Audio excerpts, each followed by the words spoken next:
لیکن اس کا آغاز نماز مغربین جس وقت پڑھی جانے والی ہوگی اس کے وضو ہی سے تمام مستحب دعائیں وہ آپ کو کرنی کہ پوری رات مستحبات اس میں کوئی بھی ترک نہ کریں.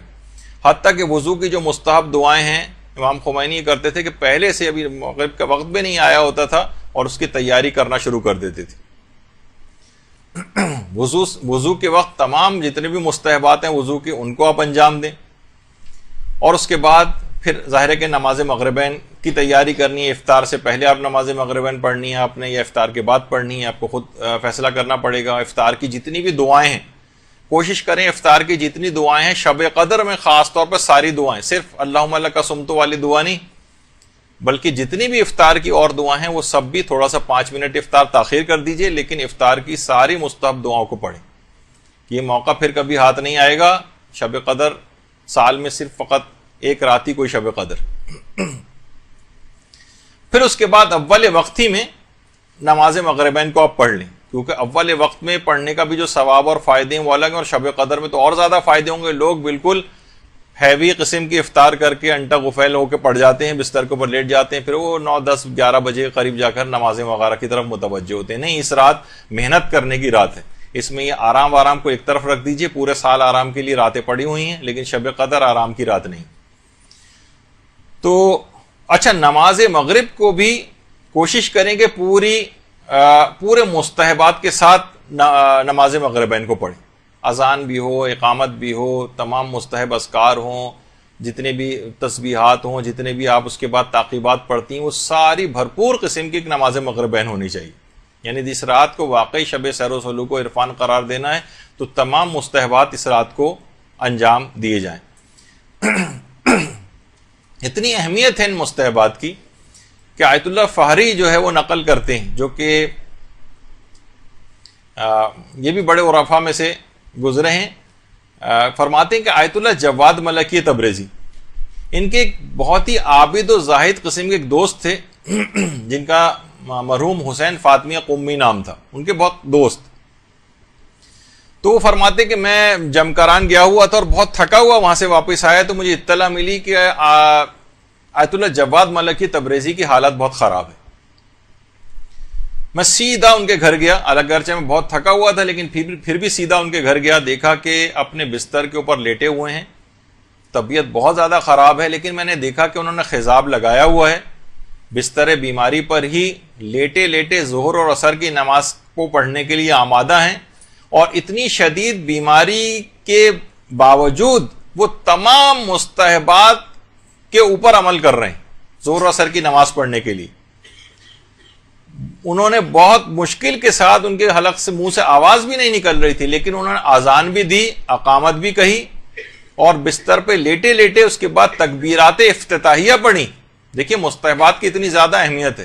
تکبیرات افتتاحیہ جو ہے وہ پڑھی اور اس کے بعد وہ فرماتے ہیں کہ ابھی تکبیرۃ الاحرام کہہ ہی رہے تھے کہ جواد ملکی تبریزی کی روح مقدس بدن اقدس سے عالم قدس کی طرف پرواز کر گئی. پہلی تکبیرۃ الاحرام جو اسی وقت جواد ملکی تبریزی کی روح نے پرواز کی جس وقت انہوں نے تکبیرۃ الاحرام کہی. تو آپ نے دیکھا کہ کوشش کرے کہ انسان تمام مستحبات کے ساتھ اس رات کو نماز پڑھے کہ آخری اس کا لازمہ بنے گا کہ تمام مستحبات کو انسان مرتے وقت بھی اس کو یہ نیکیاں کرنے کی توفیق اس کو حاصل رہے گی بشرطے کہ وہ عام زندگی کے اندر بھی اس سلسلے کو جاری رکھے مستحبات وغیرہ کی پابندی کرے اور خاص طور پہ اس شب کے اندر تو علی الخصوص.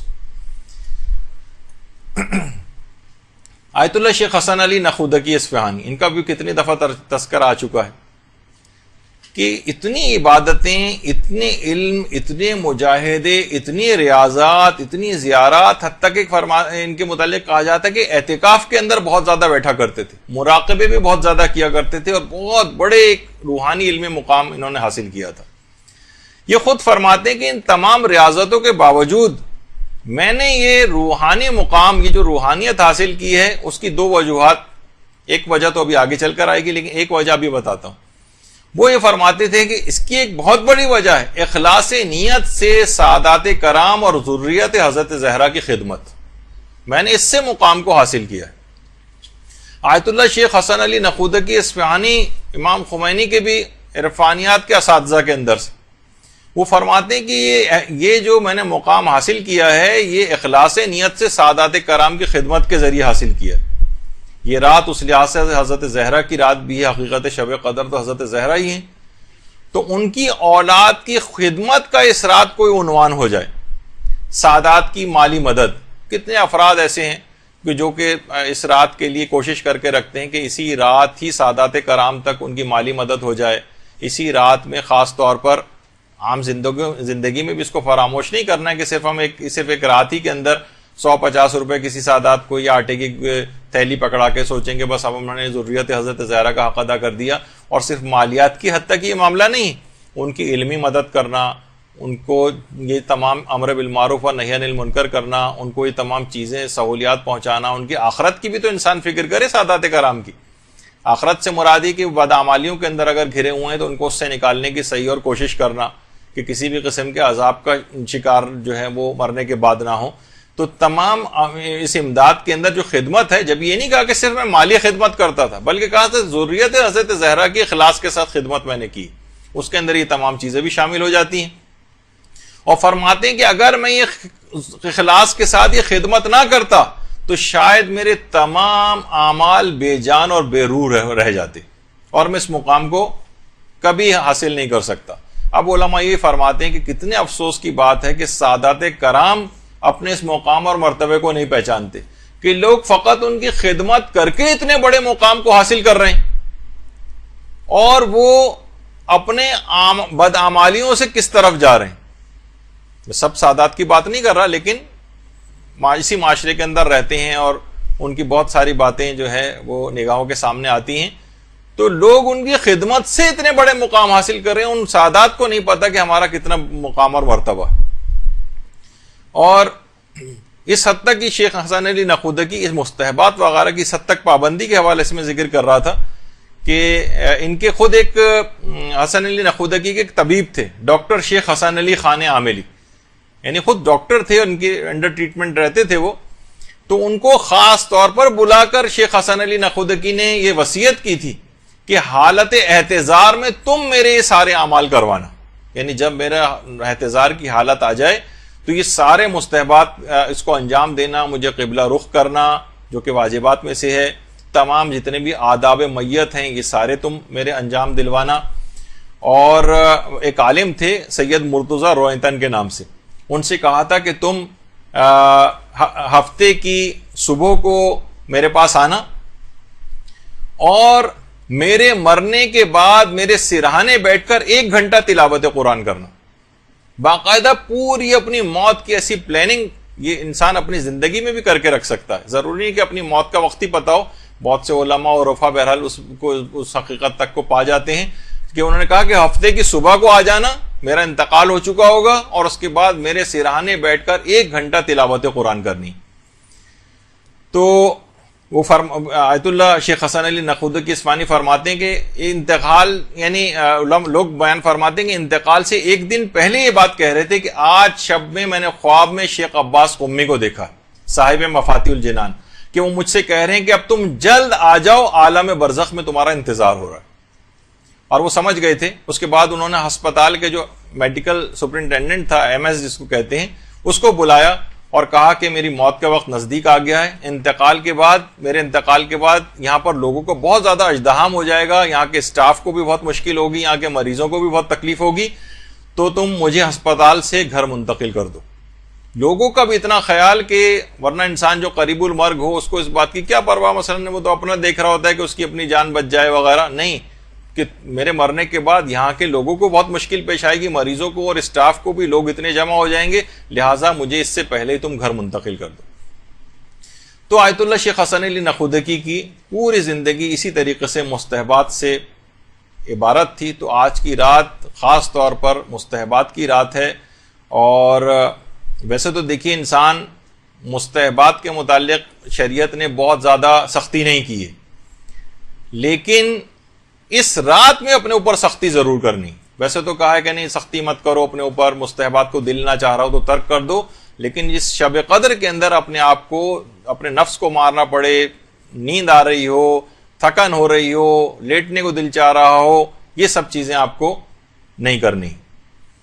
اور دیکھیے یہ اتنی، اس بات کی اتنی اہمیت، اسلام دیکھیے اس بات کی اتنی پرواہ کرتا ہے بہرحال کہ اگر کسی کا دل نہیں چاہ رہا تو زبردستی تھوپتا نہیں ہے اس کے اوپر. جیسے کہ ملتا ہے نا کہ آیت اللہ علی آغا قاضی کے متعلق ہی جب انہوں نے ایک دستور العمل دیا تھا آیت اللہ سید محمد حسن الہی طباطبائی کو، علماء اپنے لیے دستور العمل لکھواتے تھے کہ ہم کس طرح سے عمل کریں کیا. تو انہوں نے کہا تھا کہ دیکھو میں دستور العمل تمہیں دے رہا ہوں یہ. پھر اس کے بعد جب وہ بزرگی کی طرف چلے گئے تھے آیت اللہ حسن الہی طباطبائی، ان کی تصویر، تو کہا کہ دیکھو تم یہ اس پر خود بھی عمل کر سکتے ہو اور دوسروں کو بھی یہ دستور العمل دے سکتے ہو، کوئی مذائقہ نہیں ہے، لیکن اس بات کا خیال رکھنا کہ جس کسی کو بھی یہ دو، جب تک طلب صادق نہ دیکھو اس وقت تک یہ دستور العمل کسی کو نہ دینا. یعنی اس میں سچی تڑپ پائی جائے کہ ہاں میں بدلنا چاہتا ہوں، اپنے آپ کو میں عمل کرنا چاہتا ہوں. یہ نہ ہو کہ مثلا غلط مقاصد کے لیے دستور العمل مانگا جا رہا ہو کہ میں یہ چیزیں کچھ کرامتیں حاصل کر لوں، تو مثلا دنیا کو کمانے کا اس کا خیال ہو، یا اس کا دل نہیں چاہ رہا ہو، زبردستی آپ لوگوں کو دستور العمل بیان کر رہے ہوں. فرماتے تھے کہ نہیں، یہ نہ کیا جائے. جس طرح کہا دیکھتے ہیں نا کہ مجالس کے اندر فری کتابیں بھی تبرک کے طور پر ڈسٹریبیوٹ کی جاتی ہیں کوئی چیز، تو لوگ اکثر جیسے دعاؤں کی، تو اکثر لوگ اتنی غیر اہم اس کو سمجھتے، طلب صادق نہیں پائی جاتی، زبردستی پکڑائی جا رہی ہے ان کو. اکثر لوگ وہیں مساجد کے اندر ادھر ادھر کونوں کے اندر رکھ کے چلے جاتے ہیں، ان کو اس بات کی پرواہ نہیں ہوتی کہ یہ اس کو تبرک کے طور پر چیز دی گئی ہے. تو فرماتے تھے، بلکہ ایک چیز اور بھی کہتے تھے کہ ازائے اسرار حرام است، یہ زیر اس کے اندر غلط لگا ہوا ہے، یعنی فرماتے تھے کہ جو رازوں کا ظاہر کرنا یہ ایک لحاظ سے حرام ہے. یعنی جن کے اندر طلب صادق نہیں پائی جاتی تو آپ ان کو بے احترامی نہ کروائیں یہ چیزیں دے کر ان کو. تو یہ بہرحال یہ جو رات ہے اس بات کا اس میں خیال کرنا ہے کہ ہر شخص کو، اکثر یہ مقام پہ یہ بھی دیکھا گیا کہ چھوٹے چھوٹے بچوں کے اوپر بھی بہت زیادہ زبردستی کر کے ان سے عمل، تو بچوں پہ اتنی زیادہ سختی کی ضرورت نہیں. دیکھیے دیکھا ہوگا آپ نے ڈاکٹر حضرات کو بھی کہ وہ ہر دوا ہر مرض کے افراد کے اعتبار سے اس کی ڈوز بھی الگ ہوتی ہے، کانسٹیٹیوشن بھی مریض کی دیکھی جاتی ہے، باڈی ویٹ کے اعتبار سے بھی دوائیں جو ہے وہ دی جاتی ہیں. تو ہر ایک کو ایک طرح سے وہ نہیں ہونا چاہیے. بہت سے بچوں کو کچھ وقت کے لیے جگائیں، پھر سونے دیں، کچھ عمل کروائیں، کچھ ریلیکس کر دیں، بڑی دعاؤں کی طرف نہ لے جائیں، چھوٹی چھوٹی چیزیں ان سے کروا لیں، ان کا آپ کو اس لحاظ سے خیال کرنا ہے. تو بہرحال اذکار، لیکن اپنے اوپر سختی کریں، اپنے تو ایک ایک لمحے سے کشید کریں. تو خاص طور پر علماء فرماتے ہیں اس رات جب آپ تھوڑا سا لیٹ بھی جائیں، تھکن بھی اگر آپ کو محسوس ہو رہی ہو، تو ہلکے پھلکے طریقے سے آپ کم سے کم جس وقت آرام بھی کر رہے ہیں اس وقت بھی اذکار الہی زبان کے اوپر جاری رہیں شب قدر میں. خاص طور پر جو اذکار کا جو سردار ہے، جس کو لا الہ الا اللہ کا جو کلمہ ہے، کہتے ہیں اس کو تو ہونٹوں کی معمولی سی حرکت دینے کی بھی ضرورت نہیں ہے. اس کلمے کو آپ پڑھ کے دیکھ لیں تو بہت اس میں ہونٹوں کی حرکت کی بھی ضرورت نہیں. یعنی مرتا ہوا شخص کے لیے بھی سہولت پروردگار نے رکھی ہے کہ جو مرتا ہوا شخص ہونٹوں کو حرکت دینے کے بھی قابل نہیں ہوتا ہے، تاکہ اس کے لیے بھی اس کلمے کو انتہائی آسان بنا دیا جائے کہ جو حرکت بھی ہونٹوں کو نہیں دے سکتا وہ بھی مرتے وقت کم سے کم اس کلمے کو ادا کر دے. تو پوری کوشش کرنی ہے کہ اس پوری رات آپ کو جاگنا ہے، پوری رات جاگنا ہے. ایک منٹ کو بھی اس کے اندر کوشش کریں کہ آپ نہ سوئیں. اور جب یہ رات پوری جاگ کر آپ گزار لیا آپ نے، تو آیت اللہ شاہ آبادی یہ فرماتے تھے کہ اگر کسی شخص کو شب قدر پوری رات جاگنے کی توفیق نصیب ہو جائے تو اسے چاہیے کہ حضرت زہرا پر درود بھیجے.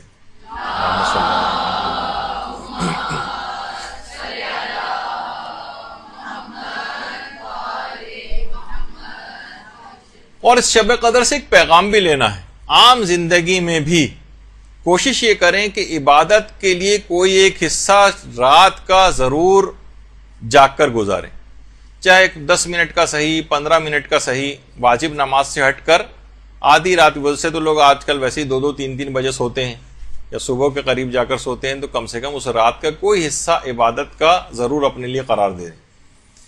عرفا یہ فرماتے ہیں کہ جو سحر خیزی ہے، اس سے پہلے بھی میں کئی دفعہ ذکر کر چکا ہوں، سحر خیزی کے معنی یہ نہیں کہ جس وقت سورج وغیرہ نکل جائے یا سورج نکلنے سے پہلے کا ٹائم، وہ تو بین الطلوعین کہلاتا ہے، وہ بھی بہت افضل وقت ہے. لیکن سحر خیزی اصلاً علماء کہتے ہیں کہ تقریباً نماز فجر سے 2 گھنٹے یا 3 گھنٹے کا سے پہلے کا وقت ہے. یہ بہت ہی سیر و سلوک اور عرفان کے لحاظ سے جو بڑے مقامات کو حاصل کرنا چاہتے ہیں وہ اس موقع پر اٹھ کر سحر خیزی کرتے ہوئے اور عبادت خدا کو اگر انجام دیں تو وہ بہت ہی زیادہ فائدہ مند ہے. حتیٰ کہ علماء فرماتے ہیں سحر خیزی بین الطلوعین سے بھی افضل ہے. بین الطلوعین یعنی صبح صادق سے لے کر جب سورج نکلتا ہے اس کے درمیان کا جو ٹائم ہوتا ہے، یہ بہت اپنے عرفان کو اور اپنے مقامات روحانی کو بلند کرنے کے لیے اس موقع سے بہت زیادہ استفادہ کیا جاتا ہے. لیکن فرماتے ہیں سحر خیزی بین الطلوعین سے بھی افضل ہے کہ جو اس سے پہلے ہوتی. لیکن افسوس اس بات کا ہے کہ وہ فسق و فجور ٹی وی دیکھتے ہوئے سارے وہ جو ہے اس ٹائم کو بھی گزارا جاتا ہے. اچھا، اس پوری رات میں خاص طور پر ایک نقطہ ہرگز فراموش نہ کریں. یہ بہت آپ کو اس رات میں خصوصیت کے ساتھ ایک تاکید ہے کہ اس پوری رات میں ایک بھی گناہ نہیں ہونا چاہیے، ایک بھی. اتنی اپنے مواظبت آپ کو کرنی ہے، اتنا اپنے آپ کو کنٹرول کرنا ہے، اتنا اپنے آپ کو بیلنس کر کے چلنا ہے کہ ایک بھی ایک غیبت کان سے نہ ٹکرائے. کوشش کریں کہ جس طرح لوگ گھروں میں گل مل کے ایک ساتھ بیٹھ جاتے ہیں اور باتیں شروع ہو جاتی ہیں، اس جگہ پہ تو ہرگز نہ جائیں. کوئی نہ کوئی غیبت کرنی پڑ جائے گی یا سننی پڑ جائے گی اور آپ دفاع نہیں کر سکیں گے، گناہ لکھا جائے گا. ایک گناہ بھی اس رات کو نہیں ہونا چاہیے. اس لحاظ سے آپ سوچ سکتی ہیں کہ ٹی وی وغیرہ اس میں کتنا خطرناک ہو سکتا ہے. ایک حرام نگاہ، کوئی ایک حرام کلمہ، کوئی ایسی چیز، کوئی ایسا نامناسب منظر اس کے اندر اگر آپ نے آنکھوں سے گزر گیا آپ کی اور اس میں آپ نے توجہ دے دی تو پوری رات کی عبادت ضائع ہو سکتی. یہاں تو رمضانوں کے اندر یہ حال ہو گیا کہ باقاعدہ سینماؤں کے اوپر یہ چیز لکھی گئی، جشن عید میلاد النبی، خوشی میں 4 شوز ہوں گے مثلا، پہلے سے بھی زیادہ خوشی کے اندر ہونے لگا. تو بہرحال یہ تو معاشرے کی یہ صورتحال ہو گئی. اور خود شہزادی فاطمہ الزہرا سلام اللہ علیہ فرماتی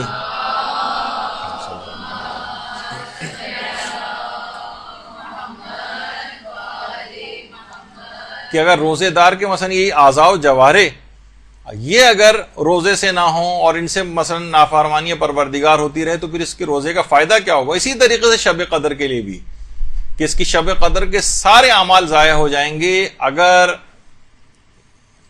کوئی اس میں ایک گناہ بھی کسی نے کر لیا. یہی وجہ ہے کہ آیت اللہ حسن علی نقودکی اصفہانی یہ فرماتے تھے کہ اگر کوئی 40 روز تک بھی ریاضتیں انجام دیتا رہے اور 1 سیکنڈ کو بھی اس میں نمازوں کو اور عبادات کو ترک نہ کرے، لیکن ایک نماز فجر ان 40 دنوں میں فقط ایک دفعہ نماز فجر قضا کر دے تو 40 دن کے اعمال ہباء منصورہ ہو جائیں گے. ریت کے ذرے جس طریقے سے اڑا کے رکھ دیتے ہیں نا اس کو، اس کی مانند بکھر کے رہ جائیں گے، اتنے ضائع ہو جائیں گے اعمال اگر اس نے 40 روز تک مسلسل 1 سیکنڈ کو بھی ناغہ نہیں کی، عبادتیں انجام دی اور فقط 1 دن کی نماز فجر قضا کر دی. خود فرماتے تھے کہ میں نے اپنی پوری زندگی میں 1 دفعہ نماز فجر قضا کی تھی، اس کی پاداش میں اگلے دن میرا بیٹے کا انتقال ہو گیا تھا. اور وہ فرماتے تھے کہ اگر ایک رات کو بھی کبھی سمجھانے کے لیے اس قسم کی باتیں ہوتی کہ اگر ایک رات بھی میں نماز شب کو قضا کر دوں تو اگلے دن انتظار کرتا ہوں مصیبتوں کے آنے کا کہ جو میں نے کل نماز شب قضا کی ہے آج اب دیکھیں کون سی مصیبت آتی ہے، اب دیکھیں کون سی مصیبت آتی. وہ فرماتے تھے کہ ایک بھی انسان اگر مکروہ کام کو انجام دے تو اس کی روح تنزلی کا شکار ہو جاتی، یعنی وہ نیچے کی طرف تیزی کے ساتھ سفر شروع کر دیتا ہے. تو حرام کا سوچیے کتنا زیادہ اثر ہوگا. وہ کہتے تھے ایک مستحب کے اعمال انجام دینے کے بعد روح کو جو ترقی ملتی ہے اس کو سوچا نہیں جا سکتا، تو سوچیے واجبات پر عمل آپ کی روح کو کہاں پر لے جائے گا. تو تنزلی جو ہے کہ تمام مکروہات سے انسان اپنے آپ کو بچائے، حرام سے، خاص طور پر شب قدر میں ایک گناہ بھی نہیں ہونا چاہیے. اور شب قدر اس کی ایک برکت پھر ایسی ہوگی کہ ہو سکتا ہے کہ اگر اس رات کو آپ نے اپنے آپ کو گناہوں سے بچا لیا اور ایک گناہ بھی نہیں ہوا تو اس کے اندر 1000 مہینوں سے افضل رات ہے. اور ہو سکتا ہے کہ آئندہ زندگی پورے سال پر یہ آپ کا یہ عمل محیط ہو جائے اور ایسے فرشتے خلق ہو جائیں کہ آپ کو کسی گناہ کی طرف جانے ہی نہ دیں. روایات میں ہے کہ فرشتے بعض اوقات خلق ہو جاتے ہیں اور اس کو ہاتھ پکڑ کر اس کا جو ہے وہ گناہوں سے روکتے ہیں اس کو. تو اس قسم کی کوئی صورتحال اس کے ساتھ بھی ہو سکتی ہے. تو یہی وجہ ہے کہ کتنے دیکھیے ایسی چیزیں ہیں. حذیفہ یمانی فرماتے ہیں کہ پیغمبر نے فرمایا کہ کچھ لوگ قیامت کے دن اس حال میں پیش ہوں گے کہ ان کی نیکیاں پہاڑ کی مانند دکھائی دیں گی، لیکن اللہ ان کی نیکیوں کو غبار بنا کے اڑا دے گا. پھر انہیں دوزخ بھیجا جائے گا. اس وقت سلمان فارسی اٹھے اور کہا کہ اللہ کے رسول ذرا وضاحت فرمائیے کون لوگ ہوں گے؟ تو آپ نے فرمایا وہ لوگ ہوں گے جو نمازیں پڑھتے تھے، روزے رکھتے تھے، تہجد گزار تھے، لیکن عیب یہ تھا کہ جب بھی ان کے سامنے کوئی حرام کام کرنے کا موقع آتا تھا تو فوراً اس میں کود پڑتے تھے اور اس کا ارتکاب کر لیتے تھے. تو یعنی ہمارے سامنے کوئی موقع پیش آیا، فوراً ہم نے ارتکاب کر لیا، کوئی ریزسٹنس ہی نہیں ہے.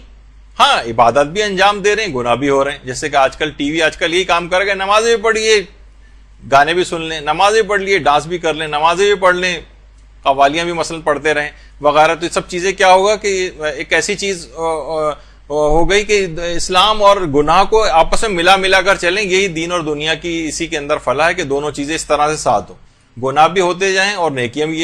یہ میڈیا کا تو اسلام ہو سکتا ہے لیکن بہرحال اللہ کے رسول کا اسلام یہ نہیں. فرماتے ہیں کہ ان کی نیکیوں کو اڑا کے رکھ دیا جائے گا. تو یہی اس رات کے اندر بھی خطرہ پایا جا رہا ہے کہ اس رات خوب عبادتیں ہو رہی ہیں، لیکن ایک گناہ بھی ہوا تو ساری نیکیاں اڑا کے رکھ دی جائیں گی اور اس عبادت کا کوئی فائدہ نہیں ہوگا.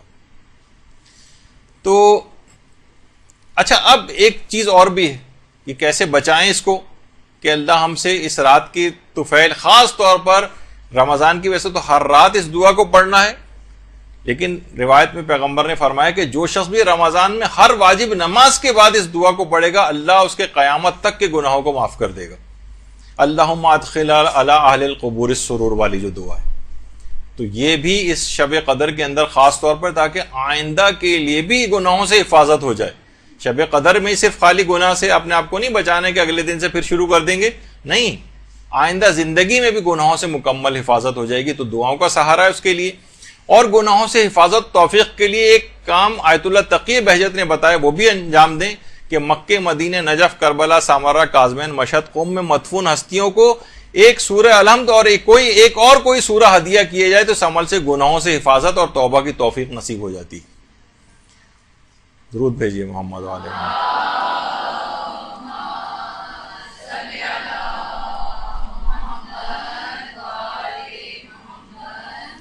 ایک سورہ الحمد اور اس کے ساتھ کوئی ایک سورہ، وہ ان جگہ مقدس جگہوں پہ مدفون جو ہستیاں ہیں ان کو آپ ہدیہ کریں تو اس کا فائدہ یہ ہوگا، گناہوں سے حفاظت ہوگی اور توبہ کی توفیق نصیب ہوگی.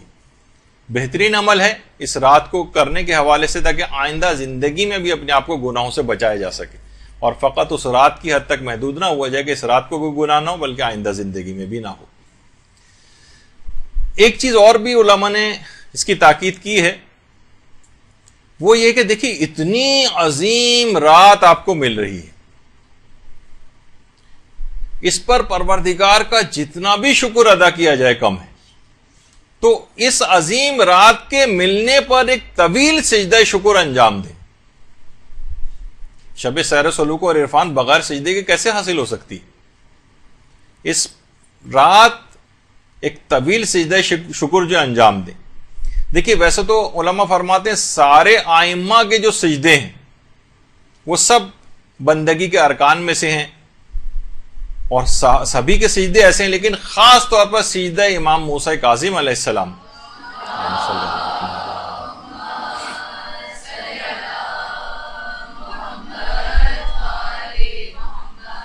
ایک طویل سجدہ انجام دے جس کے اندر اس دعا کو پڑھے، عظم الذنب من عبدک فلیحسن العفو من عندک، کہ تیرے اس بندے کے گناہ بہت عظیم ہیں پروردگار، بہت بڑے بڑے گناہ ہیں، لیکن تو اس بندے کو بخش دے اور تیری بخشش کتنی حسین ہے. تو فرماتے ایک طویل سجدہ شکر انجام دیں اور کوشش کریں کہ اس دعا کو بھی اگر اس کے اندر پڑھ لیں. اور علماء ایک چیز اس دعا کے علاوہ ایک ذکر کو اور فرماتے ہیں اور وہ ہے ذکر یونسیہ کو. جتنا بھی ہو سکے ذکر یونسیہ بھی اس طویل سجدے کے اندر ہی انجام دے لیں، اور خاص طور پر یہ طویل سجدہ نماز عشاء کے بعد انجام دیا جائے. اور یقیناً انسان پہلے تو مغربین کی نماز ہی پڑھے گا، پھر دعا اور اذکار اور دیگر عبادات کی طرف جائے گا. تو طویل سجدہ شکر اور اس کے اندر اگر جب سجدے شکر کرنے ہی جا رہے ہیں تو کیوں نہ اس سجدے کو اختیار کر لیں جس کا پہلے بھی تذکرہ ہوا، جس کو کرنے کی وجہ سے حضرت ابراہیم اس مقام تک پہنچے تھے، جو آیت اللہ عبد الکریم کشمیری نے بیان کیا تھا کہ سجدے میں پیشانی رکھ کر 3 دفعہ کہیں الحمدللہ، پھر پیشانی کا دایاں حصہ رکھیں اور کہیں 3 مرتبہ کہیں شکرن للہ، پھر پیشانی کا بایاں حصہ رکھیں اور 3 دفعہ کہیں استغفر اللہ۔ کہہ رہے ہیں کہ یہی وہ سجدہ ہے جس کو مسلسل انجام دینے سے وہ خلیل خدا کے درجے تک حضرت ابراہیم پہنچے تھے۔ تو سجدہ شکر انجام دیں، اور اس وجہ سے بھی دیکھیے سجدہ شکر کرنا ہے کہ رات آپ کو مل گئی ہے۔ کتنے ہی افراد ایسے ہیں کہ جو پچھلے سال تک ہم آپ کے ساتھ ہوتے تھے اور اس شب قدر کے آنے سے پہلے پہلے وہ قبرستانوں میں جا کر دفن ہو چکے، وہ ٹھیک ہے، وہ بھی اللہ کی رضوان الہی کو پا گئے، لیکن آپ کے پاس اور زیادہ وقت آ گیا ہے، آپ زیادہ فیضیاب ہو سکتے ہیں، زیادہ اللہ کی اس نعمتوں سے استفادہ کر سکتے ہیں، اس کی عبادات وغیرہ سے، اور اپنے مقام اور مرتبے کو مزید بڑھانے کی ہمارے پاس گنجائش ہے۔ اور جب یہ علماء فرماتے ہیں کہ اس رات کو جب یہ طویل سجدہ شکر آپ انجام دیں گے تو لئن شکرتم لازیدنکم، جب تم شکر کرو گے تو اس میں مزید اضافہ ہوگا، تو خود بخود اس بات کا لازمہ یہ چیز بنے گی کہ آپ کو اگلی شب قدر حاصل ہو جائے گی، اس میں اضافہ ہوگا۔ جب آپ نے اس شب قدر کے حاصل ہونے کے لیے سجدہ شکر انجام دیا ہے تو انشاءاللہ آئندہ زندگی کی بہت ساری شب قدریں آپ کو ملیں گی۔ اس طرح انسان اپنی ایکسٹینشن پہ ایکسٹینشن کرواتا چلا جائے اپنی زندگی میں بھی، وہ بھی ایک طریقہ یہ ہے۔ تو ملا حسین قلیہ حمدانی جن کا بھی تذکرہ آ رہا تھا، تو ان کے انتقال کے بعد ان کے گھر والوں نے بھی، لوگوں نے آ کر ان کے گھر والوں سے دریافت کیا کہ زیادہ تر اوقات میں اکثر لوگوں کو ہوتا ہے نا کہ ذرا پوچھیں کہ کیا کرتے تھے گھر میں، یعنی اتنے بڑے مقام اور مرتبے کو حاصل کیا، تو ان کے گھر والوں نے کہا کہ زیادہ تر ہم شیخ حسین قلیہ حمدانی کو ہم سجدے کی حالت ہی میں پاتے تھے، اتنے زیادہ سجدے کرتے تھے، تو کم سے کم اس میں ایک طویل سجدہ ہی انجام دے لیا جائے۔ اچھا، اب اس میں اس شب قدر کے اندر 3 سورے کی بڑی تاکید ہے۔ سورہ روم پڑھی جائے گی، سورہ عنکبوت پڑھی جائے گی، اور سورہ حامیم دخان، جس سورہ دخان کہتے ہیں، وہ پڑھی جائے گی۔ یہ مکمل ادب اور احترام کے ساتھ پڑھنا ہے، بہت خشوع و خضوع کے ساتھ پڑھنا ہے۔ ویسے تو آپ دیکھیں قرآن میں اس بات کی اجازت ہے کہ آپ لیٹ کے بھی پڑھ سکتے ہیں، اگرچہ آداب کے خلاف ہے، لیکن بہرحال ہم زیادہ اس لحاظ سے اس کو وہ کرنا کہ پورے اتنے اہتمام کے ساتھ ہر دفعہ انسان تلاوت قرآن کرنے کو کہا جائے تو ایسا نہ ہو کہ تلاوت قرآن ہی گھبرا کر چھوڑ دے۔ تو جس طرح سے بھی ہو تلاوت قرآن کر لو، چلتے پھرتے کر لو، لیٹے لیٹے کر لو، کرتے رہو۔ لیکن اس رات کو جب یہ سورہ آپ پڑھیں اور جو تلاوت قرآن کریں، علماء فرماتے ہیں کہ یہ خاص طور پر آداب کی رعایت کرتے ہوئے پڑھیں تاکہ مکمل فائدے آپ کو اس میں حاصل ہوں۔ جیسے کہ آیت اللہ عبد الکریم کشمیری فرماتے تھے، خاص طور پہ کہتے تھے کہ 1000 مرتبہ سورہ قدر کا پڑھنا بہت ہی معنویت کے لیے اور روحانیت کے لیے بہت مفید ہے اس رات۔ اگر کوئی شخص جیسے بزرگ افراد ہیں، ان کو آپ اس پہ لگا سکتے ہیں، جو اتنی نمازیں نہیں پڑھ سکتے، وہ ایک تسبیح لے کے کم سے کم سورہ قدر ہی پڑھتے رہیں، اور جتنے بھی ہو سکے، جو 1000 کا عدد نہ مکمل کر سکے، جتنا بھی پڑھ سکے سورہ قدر پڑھ لے۔ تو اسی طریقے سے کچھ علماء تو ایسے گزرے ہیں، جیسے آیت اللہ شیخ محمد حسین کمپانی، روزانہ 1000 مرتبہ سورہ قدر پڑھتے تھے روز۔ جب بھی تو دیکھیے بڑے بڑے مقامات کو حاصل کیا۔ تو اب کسی نے شیخ عبد الکریم کشمیری سے پوچھا، نہیں سید عبد الکریم کشمیری سے، کہ آپ نے بتایا تھا کہ 1000 مرتبہ سورہ قدر پڑھی جائے، تو میں نے 1000 دفعہ سورہ قدر پڑھی ہے، لیکن میں نے دیکھا کوئی اثر ہی مرتب نہیں ہوا، اب میں کیا کروں؟ تو انہوں نے کہا کہ کیا تم نے آداب کا خیال کیا تھا، یہ چلتے پھرتے سورہ قدر پڑھی تھی 1000 مرتبہ؟ کہا کہ نہیں، چلتے پھرتے اٹھتے بیٹھتے جا رہے ہیں اس طرح سے پڑھی تھی۔ کہا جبھی اثر مرتب نہیں ہوا۔ شب قدر میں خاص طور پر آپ پورے آداب کی رعایت کے ساتھ قبلہ رخ بیٹھیں، تلاوت قرآن کرتے وقت یہ 3 سورے بھی خاص طور پر پڑھیں گی، یہ مکمل ادب اور احترام کے ساتھ پڑھیں گی تو فائدے اور زیادہ ملیں گے۔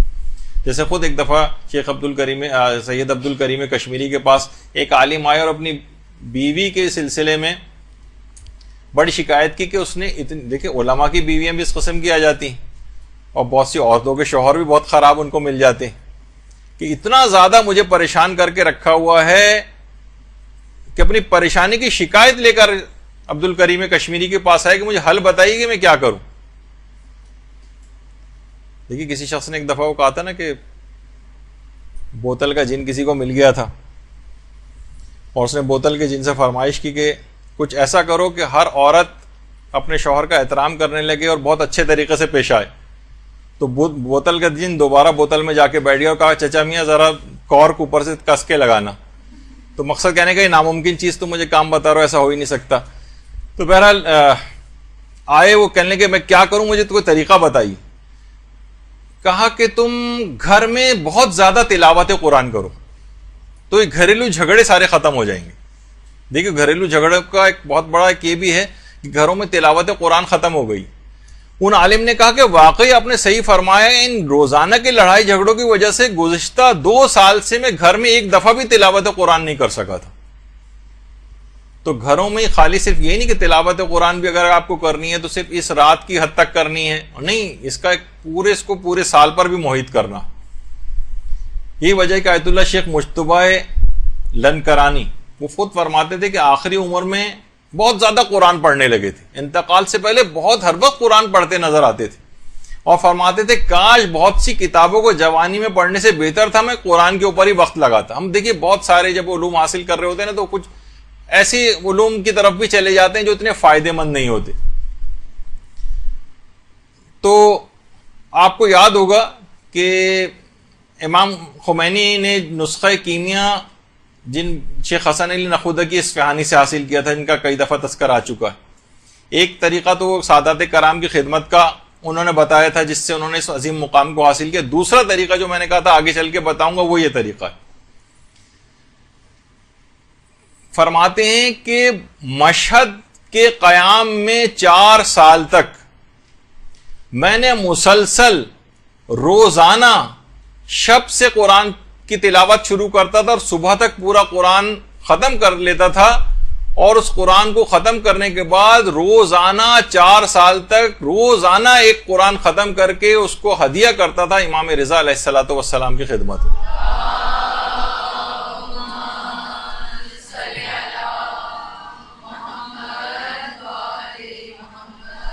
روزانہ ایک قرآن ختم کر کے سوچ سکتے ہیں آپ کہ کتنا زیادہ مشکل کام ہے. رات میں قرآن شروع کرتے تھے، صبح تک ختم کرتے تھے اور اس کو خدمت امام رضا میں ہدیہ کرتے تھے، اور اس عمل کو مسلسل 4 سال تک انجام دیا ہے. یعنی 1440 قرآن، یعنی تقریباً 1500 قرآن تو امام رضا کی خدمت میں ثواب کے طور پر ہدیہ کے طور پر پیش کی. دیکھیے ایسے تو مقامات حاصل نہیں ہو جاتے نا. محنت ہم یہاں شب قدر میں محنت کرنے کو تیار نہیں ہیں اور راہیں ڈھونڈ رہے ہوتے ہیں کہ یہ 10 دفعہ پڑھنے کے بجائے 1 دفعہ ہی پڑھ لیں، اور لان جو ہے 100 دفعہ کے بجائے 1 دفعہ ہی پڑھ لیں. ہر وقت شارٹ کٹس کی تلاش کے اندر رہتے ہیں. تو بہرحال پھر وہ جبھی کسی مقام کو حاصل بھی نہیں کر پاتے. تو دیکھیے اس قرآن سے کتنے مقامات عالیہ کو حاصل کیا اسی قرآن کی تلاوت سے. تو اس قرآن کو کوشش کریں کہ اپنے اندر بھی اتاریں. یہی وجہ ہے کہ آیت اللہ حسن زادہ عاملی فرماتے تھے قرآن شب قدر میں نازل ہوا، شب قدر میں قرآن دل میں اتارو گے تو تمہاری ذات کا حصہ بن جائے گا. اگر فقط سر پر رکھو گے تو 5 منٹ بعد یہ الگ ہو جائے گا، تم الگ ہو جاؤ گے.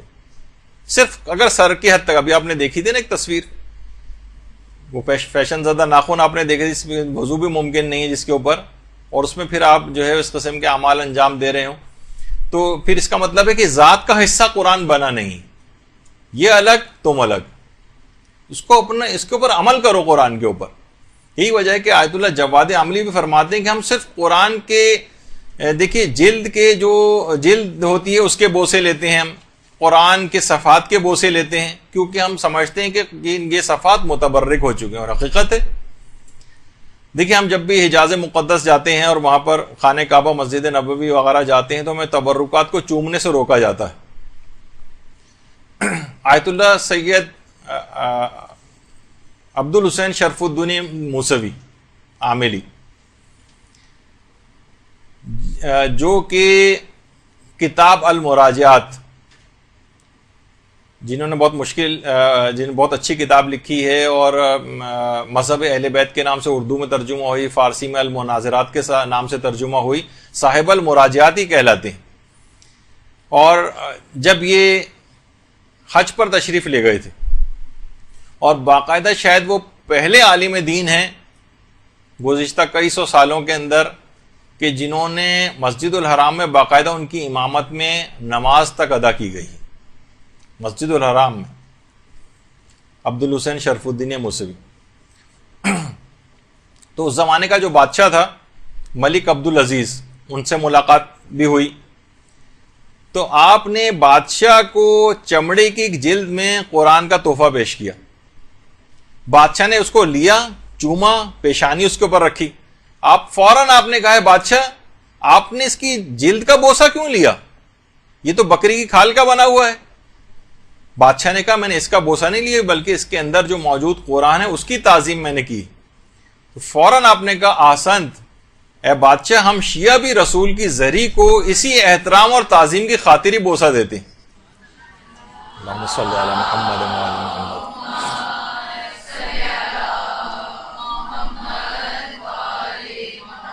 ہم فقط اس دھات کی بنی ہوئی چیز کو اہمیت نہیں دے رہے ہوتے بلکہ اس کا جو مظروف ہے، جو اس کے اندر موجود پیغمبر اسلام ہے، ان کی عظمت کے تحت ہم اس کو بوسہ دے رہے ہوتے ہیں۔ اس موقع پر سب نے نعرہ تکبیر بلند کیا باقاعدہ، اور بادشاہ نے مجبور ہو کر اس سال پیغمبر اسلام کے آثار کو چومنے کی اجازت بھی دیتی تھی۔ لیکن اس کے بعد جو ولی عہد آیا اس نے باقاعدہ قانون پاس کیا اور اس کے بعد پھر سے پابندی لگا دی گئی، جب بھی وہاں پہ آج کل روکا جاتا ہے۔ تو آیت اللہ جواد عاملی یہ فرماتے ہیں کہ ہم جب قرآن کی جلد کے بوسے لیتے ہیں، ہم قرآن کے صفحات کے بوسے لیتے ہیں، تو یہ جو بے جان اشیاء ہیں، یہ صفحے، یہ جلد، یہ جب حروف قرآن سے متصل ہو کر متبرک ہو جاتے ہیں تو فرماتے ہیں کہ بے جان اشیاء جب متصل ہو کر متبرک ہو رہی ہیں تو کیوں نہ ہم اپنی روح اور جان کو قرآن سے مانوس کر کے متبرک بنا لیں۔ ہم بھی تو اپنی روح کو متبرک بنا سکتے ہیں، ہم بھی تو اپنی جان کو متبرک بنا سکتے ہیں اگر قرآن کے احکام سے اپنے آپ کو متصل کر لیں۔ آپ بھی متبرک ہو سکتے ہیں۔ ہم سوچتے ہیں فقط یہ الفاظ جس صفحے کے اوپر یہ متبرک ہوا ہے، جلد متبرک ہوئی ہے، جزدان متبرک ہو گیا ہے، نہیں، اس طریقے سے بھی متبرک بنایا جا سکتا۔ تو خاص طور پر یہ جو تلاوت ہے، اس رات کو خاص طور پر تلاوت کرنی ہے، اور اب قرآن کو کچھ اہمیت دی جانے لگی ہے۔ مساجد کے اندر بھی قرآن کے حوالے سے پروگرام ہونے لگے ہیں۔ ایران میں تو پہلے سے ہوتے آ رہے ہیں لیکن ہمارے ہاں بھی اب ماشاءاللہ سے شروع ہو گئے ہیں، اور خاص طور پر قرآن کے حوالے سے مرحومین کو اس رات ضرور یاد رکھا جائے، بلکہ کوشش کریں کہ جتنے بھی اعمال شب قدر جب آپ انجام دینا شروع کریں گی تو اس میں تمام مرحومین کی بھی نیابت کی نیت کر لیں، تمام مرحومین کی نیابت کہ میں یہ ان کی طرف سے بھی تمام اعمال کو انجام دے رہی ہوں۔ دیکھیے کہ جو مرحومین ہو گئے، دیکھیے ایک تو حرموں میں ویسے بھی جو متصل حرموں میں جو ہے نا مختلف قبور ہیں، جہاں کے علماء کی قبور ہیں، اصحاب کی قبور ہیں، مختلف ائمہ کے حرموں میں نظر آتی ہیں۔ جیسے حرم معصومہ قم کے ایک تو اندر بھی ایک لحاظ سے قبرستان ہے جہاں خواتین کو کبھی کبھی جانے کی اجازت دیتے ہیں، کبھی نہیں دیتے ہیں، ان کی قبور تک مختلف مراجع کی قبور بھی ہیں۔ تو حرم کے اندر بھی قبریں ہیں، اور اس سے تھوڑا سا باہر نکل کر ہی دروازے کے باہر آیت اللہ بروجردی کی قبر بھی آپ نے دیکھی ہوگی جو لوگ وہاں گئے ہیں۔ اسی طریقے سے حرم امام رضا ہے، وہاں پر بھی بڑے بڑے علماء کی قبور ہیں، نجف میں بھی ہیں۔ تو معصومہ قوم کے حرم میں بھی قبور ہیں، اور حرم سے باہر جب نکل جاتے ہیں تو ایک قبرستان شیخان ہے جہاں کپڑے کی وغیرہ کی دکانیں ہیں، مارکیٹس وغیرہ بنی ہوئی ہیں۔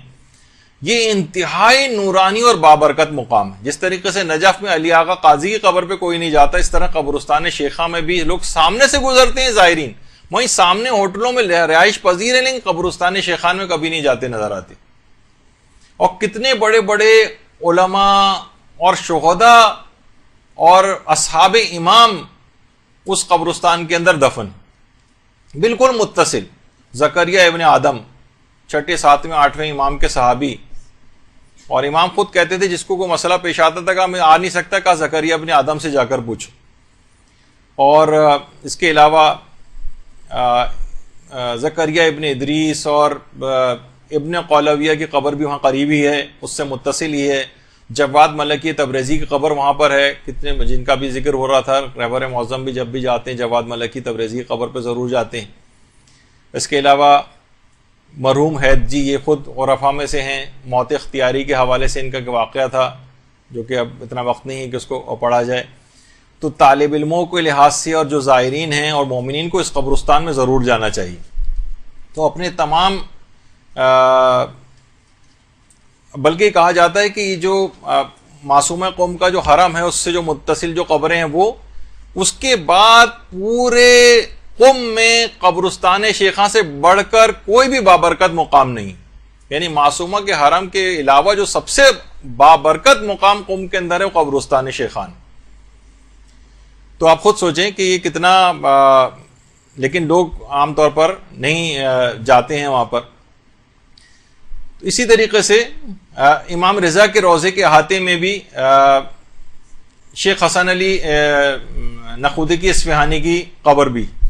اتنے بڑے مقام کو حاصل کرنے کے بعد بھی آج بھی شیخ حسن علی نخودکی اصفہانی، یعنی ویسے تمام مرحومین کا یہ سلسلہ ہے، وہ اب بھی تلاوت قرآن کے ثواب کو ہدیے کے طور پر فرمائش کرتے ہیں. باقاعدہ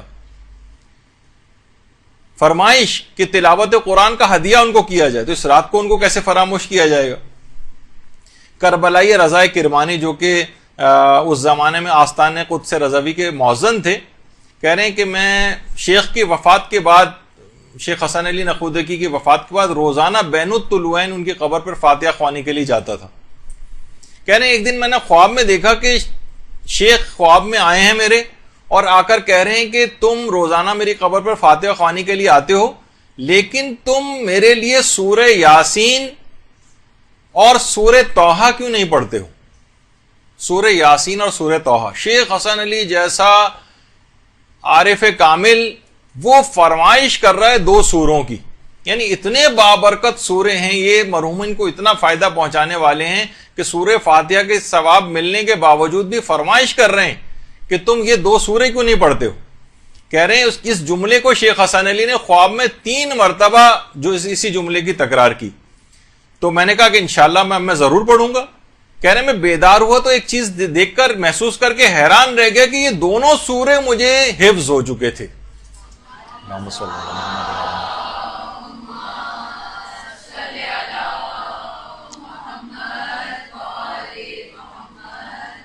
اور کہہ رہے ہیں اس کے بعد میں نے روزانہ جا کر ان سوروں کی تلاوت شروع کر دی. تو آپ نے دیکھا کہ بہرحال آج کی رات مرحومین اس طرح سے آپ کی تلاوت قرآن کے ثواب کا بھی انتظار کریں گے.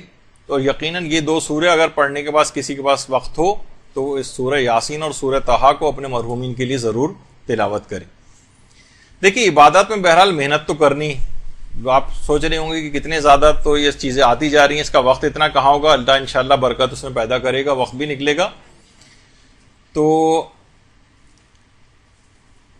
یہی وجہ ہے کہ آیت اللہ تقی بہجت کہتے تھے کہ زمانہ غیبت میں جو عبادات کرنے کا ثواب ہے زمانہ ظہور سے زیادہ ہے. یعنی اس میں جو اگر آپ نے محنت کر لی تو اس کا ثواب زمانہ ظہور امام، یعنی جب امام ظہور کر جائیں گے اس وقت کی عبادت سے زیادہ ثواب آج کل کے دور میں عبادت کا ہے. اچھا، اس رات کے لیے پیغمبر تو کہہ ہی چکے ہیں کہ شب قدر میں کسی نے پوچھا پیغمبر سے کیا مانگے تو آپ نے کہا تم صحت اور عافیت مانگو. صحت انسان کی نہیں ہوتی تو تمام عبادات کی انجام دہی سے بھی رہ جاتا ہے. تو علماء فرماتے ہیں خاص طور پر بیمار حضرات اس رات کو دعائے مشلول بیماری کے لیے ضرور پڑھیں، یا ان کے لواحقین یا ان کے جو گھر والے ہیں وہ اپنے بیماروں کے لیے دعائے مشلول، کہ اس میں اعظم اس کے اندر اس دعا کے اندر، اور یہ بہت مجرب ہے. تو بیماروں کے لیے علی الخصوص اگر کوئی دعائے مشلول پڑھے تو شب قدر کے اندر بہت فائدہ ہے. اچھا، ایک چیز اور بھی ہے، آج کل لوگ ایک چیز کی بہت زیادہ سوالات کرتے دیکھے جا رہے ہیں کہ دل کو ہمارے سکون نہیں ملتا ہے. دل سے جیسے سکون غائب ہو گیا، دل میں ہر وقت دھڑکے لگے رہتے ہیں، یعنی بظاہر لوگوں کے مالی حالات اچھے ہوئے لیکن سکون غارت ہو گیا. تو حجت الاسلام صوفی وہ فرماتے ہیں کہ دل کے سکون اور آرام کے لیے، جس میں دل کی ظاہری بیماریاں بھی شامل ہیں، باطنی بیماریاں بھی شامل ہیں، اور سکون قلب کے لیے فرماتے ہیں اگر ہاتھ کو سینے پر رکھ کر انسان 3 مرتبہ کھڑے ہو کر اور 3 مرتبہ بیٹھ کر سورہ رات کی آیت نمبر 28 پڑھے، الذین آمنوا وتطمئن قلوبہم بذکر اللہ الا بذکر اللہ تطمئن القلوب، کہ اگر کوئی شخص اس آیت کو پڑھے کہ وہ لوگ جو ایمان لائے ہیں ان کے دلوں کو اللہ کے ذکر سے اطمینان ملتا ہے، اور آگاہ ہو جاؤ کہ اطمینان دلوں کو فقط اللہ کے ذکر سے ہی ملتا ہے. سورہ رات کی آیت نمبر 28 کو 3 مرتبہ سینے پر ہاتھ رکھ کر کھڑے ہو کر 3 مرتبہ اور 3 مرتبہ بیٹھ کر پڑھے تو جسم دل کی ظاہری اور باطنی بیماریوں کے لیے اور سکون قلب کے لیے بہت مجرب عمل ہے، یہ فرماتے ہیں. تو بیچ میں ذکر آ گیا، سوچا کہ لوگ بہت زیادہ آج کل پریشان ہیں کہ مالی حالات کے ٹھیک ہونے کے باوجود بھی. اچھا، اب ایک چیز اور علماء فرماتے ہیں کہ خاص طور پر نماز شب اس کو فراموش نہ کریں. جو اس کے پابند نہیں ہے نماز شب کو، خاص طور پر نماز شب اس رات کو کوشش کریں کہ اس رات سے عہد کر لیں. جو شب قدر کا ایک بہت بڑا فائدہ آپ کو اٹھانا ہے نا کہ نماز شب روزانہ آپ پڑھیں گے، تو کوشش کریں ایک تو 11 رکعت والی نماز شب وہ شب قدر سے اس کا آغاز کر دیں، جو کہ بعد کی زندگی تک بھی اس کو جاری و ساری رکھیں. اچھا، اب مسئلہ ہے کہ باتیں ابھی پھر بہت تھیں، تقریباً میرے اعتبار سے تقریباً آدھے گھنٹے کا تقریباً میرے لحاظ سے ابھی میٹر اور تھا کہ جو کہ کچھ اعمال اور بیان کرنا تھے، لیکن ظاہر شب قدر ایک ایسی عظیم اور بابرکت رات ہے کہ بہرحال اس کا جتنا بھی اس کا حق کبھی ادا ہو ہی نہیں سکتا ہے.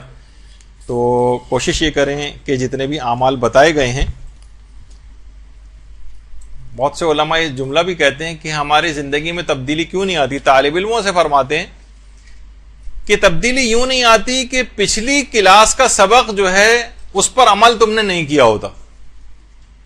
یعنی جو انسان جتنا حاصل کر لے اس پر عمل شروع کر دے تو خود بخود اس کے اندر تبدیلی آتی چلی جائے گی. ہمارے ساتھ یہ کہ جتنی بھی چیزیں بتائی گئی ہیں اس پر عمل کرنا شروع کر دیں، انشاءاللہ پھر اپنے نفس کے اندر بہت تبدیلیاں آپ کو نظر آئیں گی. یہ رات دعاؤں کی رات ہے، قبولیت کی رات ہے. کوشش کریں، گڑ گڑائیں کہ چشمہ قبولیت، زمزم ہے جو قبولیت ہے اس کو بہرحال جاری ہونا ہی پڑتا ہے. دعاؤں کو ایڑیاں رگڑیں باقاعدہ اس رات کو، تو انشاءاللہ تمام اپنی دعاؤں کو بھی آپ قبول کروا لیں گے. اپنی زندگی کے اندر ایک ایسی پرماننٹ تبدیلی بھی لے کر آئیں گے کہ آئندہ زندگی میں انسان کوئی گناہ نہ کرے اور مکمل زندگی کو اطاعت الہی میں گزارے.